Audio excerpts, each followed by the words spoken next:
نوشیروان دعا اور سرفراز کو رنگے ہاتھوں پکڑ لیتا ہے۔ دعا اس صدمے سے بے ہوش ہو جاتی ہے۔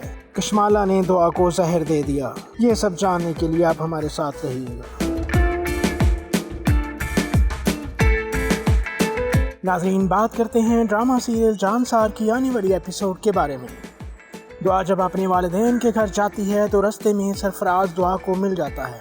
دعا اس سے ملتی ہے، سرفراز اس سے باتیں کرتا ہے تو ناظرین ان دونوں کے ملنے کی ویڈیو بن جاتی ہے۔ اصل میں کشمالہ سرفراز کو کہتی ہے کہ تم دعا سے ملو، اور جب یہ دونوں ملتے ہیں کشمالہ ان کے ملنے کی ویڈیو ثبوت کے طور پر بنوا لیتی ہے تاکہ وہ نوشیروان کو یہ ثبوت دکھا سکے، اور پھر وہ ویڈیو نوشیروان کو دکھا دیتی ہے۔ تو نوشیروان دعا سے پوچھتا ہے کہ دعا تم کہاں گئی تھی؟ وہ کہتی ہے کہ میں اپنے والدین کو ملنے گئی تھی۔ نوشیروان کہتا ہے کہ تم جھوٹ بول رہی ہو، سرفراز سے ملنے گئی تھی تم۔ دعا کہتی ہے کہ نہیں، سرفراز سے ملنے نہیں گئی تھی۔ نوشیروان غصے سے اس کو ویڈیو دکھاتا ہے اور کہتا ہے کہ یہ کیا ہے، اس ثبوت کے بعد بھی جھوٹ بولو گی مجھ سے۔ دعا کہتی ہے کہ میں اماں سے ملنے گئی تھی لیکن رستے میں سرفراز مل گیا۔ نوشیروان کہتا ہے کہ اسے کیسے پتا چلا کہ تم اس راستے سے جاؤ گی، اور اسے کیسے پتا چلا کہ تم اس وقت گھر سے اپنی اماں کو ملنے جا رہی ہو۔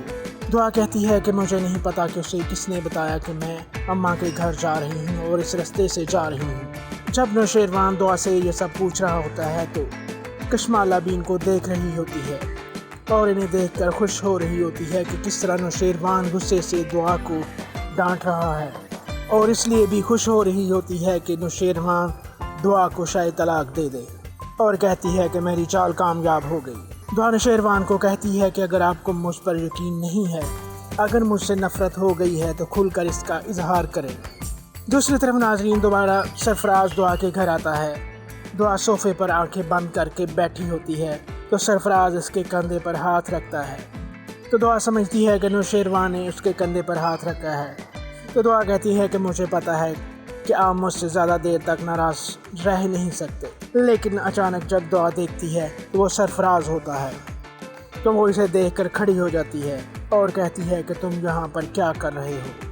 اسی دوران نوشیروان بھی آ جاتا ہے اور ان دونوں کو دیکھ لیتا ہے، اور نوشیروان ان دونوں کو دیکھ کر غصے سے بھڑک جاتا ہے اور دعا کو کہتا ہے کہ یہ کیا ہے، تم نے سرفراز کو بلایا ہے گھر میں ملنے کے لیے۔ دعا کہتی ہے کہ نہیں، میں نے نہیں بلایا، لیکن غزنوی یقین نہیں کرتا اور کہتا ہے کہ تم اب بھی جھوٹ بول رہی ہو جبکہ سرفراز تمہارے سامنے کھڑا ہے۔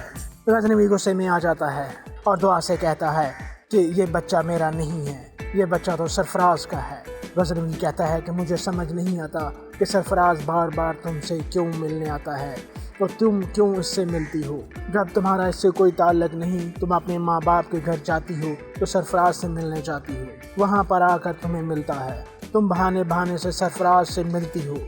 دعا کہتی ہے کہ میں اس سے نہیں ملتی، وہ خود زبردستی میرے سامنے آ جاتا ہے اور مجھے دھمکیاں دیتا ہے کہ میں تمہیں مار دوں گا۔ لیکن ناظرین غزنوی دعا کی ان باتوں کا یقین نہیں کرتا اور اس کو ابھی بھی لگ رہا ہے کہ دعا اس سے جھوٹ بولتی ہے۔ دعا سمجھ آتی ہے کہ ضرور کشمالہ نے غزنوی کے کان بھرے ہیں اور وہی سرفراز کو بلاتی ہے، اسے میرے خلاف بھڑکاتی ہے۔ کشمالہ سرفراز سے ملی ہوتی ہے لیکن غزنوی کو نہیں پتا کہ کشمالہ سازش کر کے میرا گھر برباد کر رہی ہے اور گھر کے ملازمین اور گارڈز کو بھی میرے خلاف کیا ہوا ہے۔ گھر کے تمام ملازم بھی غزنوی کو میرے خلاف باتیں بتاتے ہیں، اور ناظرین اگر دعا کشمالہ کے بارے میں غزنوی کو بتا دیتی تو آج دعا کو یہ دن نہ دیکھنا پڑتا۔ دعا بہت پریشان ہوتی ہے اور وہ بے بس ہے، وہ سرفراز اور کشمالہ کے بارے میں کچھ نہیں کر سکتی اور نہ وہ غزنوی کو قائل کر سکتی ہے کہ یہ دونوں میرا گھر خراب کرنا چاہتے ہیں۔ اور دعا بھی یہ جانتی ہے کہ اس وقت جو گھر کے حالات ہیں، ان حالات میں غزنوی کسی صورت بھی دعا کی باتوں پر یقین نہیں کرے گا۔ غزنوی نے جعفر کو کہا ہوتا ہے کہ تم سرفراز کے اوپر نظر رکھو کہ وہ کس سے ملتا ہے۔ جعفر کو سرفراز کے بارے میں کچھ معلومات ملتی ہیں تو وہ بتانے کے لیے غزنوی کے پاس آ رہا ہوتا ہے، تو گاڑی سے کہتے ہیں کہ باہر پولیس والے آئے ہیں۔ جعفر پولیس والوں سے ملتا ہے تو وہ کہتی ہیں کہ ہمیں نوشیروان سے ملنا ہے، ہم نے اس کے بھائی کے بارے میں کیس ڈسکس کرنا ہے، غزنوی کا بھائی جو قتل ہوا تھا، ہم اس کے قاتل تک پہنچ گئے ہیں اور ہمیں قاتل ملنے والا ہے۔ غزنوی جب پولیس سے ملتا ہے تو انسپیکٹر بتاتا ہے کہ ہم آپ کے بھائی کے قاتل تک پہنچ گئے ہیں، آپ کے بھائی کا قاتل کوئی اور نہیں بلکہ آپ کی بیوی کشمالہ ہے۔ اس نے آپ سے شادی کرنے کے لیے اپنے پہلے شوہر اور آپ کے بھائی کو قتل کروایا ہے۔ غزنوی کو جب یہ پتہ چلتا ہے کہ ثقیب بھائی کو کشمالہ نے قتل کروایا ہے تو یکدم غصے سے لال پیلا ہو جاتا ہے اور کہتا ہے کہ یہ اس حد تک گر سکتی ہے کہ وہ اپنے شوہر کو قتل کروا دیتی ہے۔ دوسری طرف ناظرین تو اپنے کمرے میں ڈپریشن کی وجہ سے بے ہوش ہو جاتی ہے۔ جب ملازمہ کمرے میں جاتی ہے تو وہ دیکھتی ہے کہ دعا بے ہوش ہے۔ وہ غزنوی کو بتاتی ہے۔ غزنوی دعا کو ہاسپٹل لے کر جاتا ہے تو ڈاکٹر چیک کرتی ہے اور کہتی ہے کہ دعا نے کوئی زہریلی چیز کھائی ہے یا اس کو زہریلی چیز کھلائی گئی ہے۔ تو نوشیروان دعا سے کہتا ہے کہ دعا تو نے خودکشی کرنے کی کوشش کی ہے۔ تو دعا کہتی ہے کہ میں خودکشی کیوں کروں گی جبکہ میرے پیٹ میں بچہ ہے۔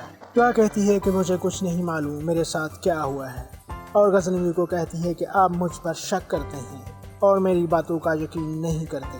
آپ کو لگتا ہے کہ میں آپ سے جھوٹ بولتی ہوں۔ آپ کو کشمالہ میرے خلاف الٹی سیدھی باتیں بتا کر مجھے آپ سے دور کرنا چاہتی ہے۔ نوشیروان کہتا ہے کہ ایسا بالکل نہیں ہے، تم جانتی ہو کہ میں تمہارے بغیر نہیں رہ سکتا، میں بس یہ چاہتا ہوں کہ تم سرفراز سے نہ ملو۔ دعا کہتی ہے کہ میں کیسے آپ کو یقین دلاؤں کہ میرا اس سے کوئی تعلق نہیں ہے، میں اس کی شکل نہیں دیکھنا چاہتی۔ وہ مجھے زبردستی ملنے آ جاتا ہے اور ضرور اس کے پیچھے کوئی نہ کوئی ہے، اور مجھے لگتا ہے کہ کشمالہ سرفراز سے ملی ہوئی ہے اور کشمالہ سرفراز کو کہتی ہے کہ تم اس سے بار بار ملو، اس لیے وہ گھر میں آ جاتا ہے۔ اور نوشیروان بھی کہتا ہے کہ مجھے بھی لگتا ہے کہ کوئی ہے جو ہمارے درمیان غلط فہمیاں پیدا کر رہا ہے اور ہمیں ایک دوسرے سے علیحدہ کرنا چاہتا ہے۔ بہرحال تم فکر نہ کرو، میں سب کچھ ٹھیک کر دوں گا، تم یقین رکھو کہ تم میری محبت ہو، میں تم سے محبت کرتا ہوں۔ تو ناظرین یہ تھی آج کی ویڈیو، امید ہے یہ ویڈیو آپ کو اچھی لگی ہوگی۔ اگر ویڈیو اچھی لگی ہے تو ویڈیو کو لائک اور شیئر کر دیں، اور نئے آنے والے ناظرین سے درخواست ہے کہ ہمارے چینل کو سبسکرائب کر دیں۔ ویڈیو دیکھنے کے لیے آپ کا بہت شکریہ۔